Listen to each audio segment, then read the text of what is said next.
Welcome back to what Arty Noobs with General Disturbance. This is a GW Panther, a Geschützwagen Panther. It's the Tier 7 German SPG. It's located on the eastbourne of Sand River, and this one is under the command of Guji72, and he's on the NA server. Game started. Now it's a 15cm howitzer mounted in a turret that actually turns, mounted on the back of the Panther hull. They did propose to build these Arties, but never got around to them because they needed the Panther hulls for Panther tanks. It's a pity really, because it actually would have been quite an interesting design. Otherwise known as Count Dracula, because of the shields, the gun shields around the turret. Yes, it's got a fairly... well, it's quite a good reputation because it's got a very wide arc of fire, but it's a fairly difficult Arty to master because it's only got 15cm, which means that the alpha damage isn't as high. 680 alpha, not as high as the 155mm howitzer on the M12, which is another tier 7 that can do 700. The reload time is about 25 seconds if I remember correctly. We'll find out very shortly. He's aiming for that Tiger P. Lines him up. Actually, he's got the speed, the reload time down to about 21 seconds. He's also using premium consumables, which is chocolate. And the Tiger P goes down, so we can now switch to the Oni and the T29 there. In fact, when you get two tanks together like that, it's a juicy target, because if you miss one, you might hit the other. And if you stun both of them... oh, beautiful! He actually damaged both tanks almost equally. 244 off the T29, 159 off the Oni. And of course, they're stunned. And the enemy's got a free pass down the centre of the riverbed, but the 45 TPs, well, he's sitting up there, holding them back for a moment. They managed to get around that corner, but they're not pushing, which is surprising because they could push that 45 TP off, and I think that's what the VK is going to do now. Yeah, so we need to help that 45 TP and stop that VK from doing what he's about to do. Okay, lining him up. Rounds out. Oh, overshot, but it did stun him. And we've lost the 45 TP. It wasn't a position that he could really defend. Almost reloaded. VK's gone down, which is good. Taken out by a Ferdinand. We're going to hit the T29 instead. Fires the round in. Lovely hit. 157, which is, of course, a non-penetrating shot on heavy armour. Lost sight of all the enemy except that Oni. Oh, T29's come back into view again. But he's also too close for us to get an accurate shot on because we've got a red line. So he's going to hit the Oni. Rounds out. Direct hit for 258. It hit the side of the vehicle. And that's why it did more damage.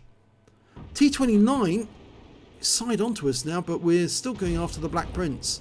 He's a one shot. And he's dead. Oni.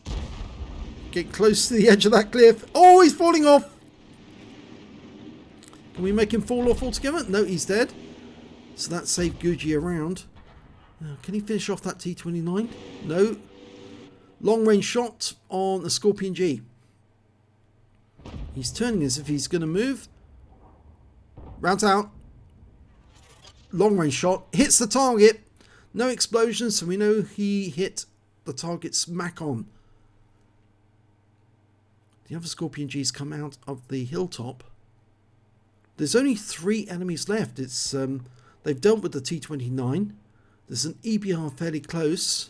There's the Scorpion. Oh, we can see the amount of damage he did. It was a lot. He's going for another shot. This is probably going to be a splash hit. 260. Makes him a one shot now. The other Scorpion G is in sight, but he'll probably disappear. Oh, the Scorpion we hit's gone down, so he's picked up stun assist. So it's just that Scorpion G to deal with now. He's going around the corner, so we'll have to hit the... oh, pull back, that's it. At the entrance, rounds out. Long flight time for the shell. It's about 3 seconds to travel that long distance. The Scorpion, well, rammed the MP43, who just got a bit too out of control, or rather, oh, and he just took out our Hotchkiss as well, but he's killed by our Scorpion G, so that ends the game. I think that P43 was a bit presumptuous that he could ram kill a Scorpion under those circumstances. I thought he thought that the momentum would actually help him, but unfortunately it didn't. It worked against him on that occasion. Let's have a look at the end of battle stats. It's an ace tanker for GG72 in the GW Panther. He managed to get a bruiser medal for getting at least 5 critical hits. He got 11 in this one, but there was no other medals, I'm afraid. Let's have a look at the team score. Didn't get the highest damage in the game. That actually went to the Ferdinand, who got 4,086 hit points of damage. The next high scorer was the M56 Scorpion, the little tier 7 American tank destroyer, who got 2,600 hit points of damage. That's a difficult TD to play, but it's actually very worthwhile because that 90mm gun is very troll. The next high scorer was Gucci with 2,500, so 100 hit points left. And after that, the enemy Scorpion managed to get 2,448, so not far behind. When it came to kills, it was actually the Scorpion, the Ferdinand, and the Scorpion, the American one, and of course the Hotchkiss, who all got 3 kills apiece. I'm afraid Gucci didn't get any kills at all during the game, but he certainly did hit a number of the enemy. And when it came to base XP, it was Gucci with 1,141 base experience points, 983 to the Scorpion, the American one, and 981 to the Hotchkiss EBR. He fired 10 rounds, got 4 direct hits and 1 penetration, 11 splash.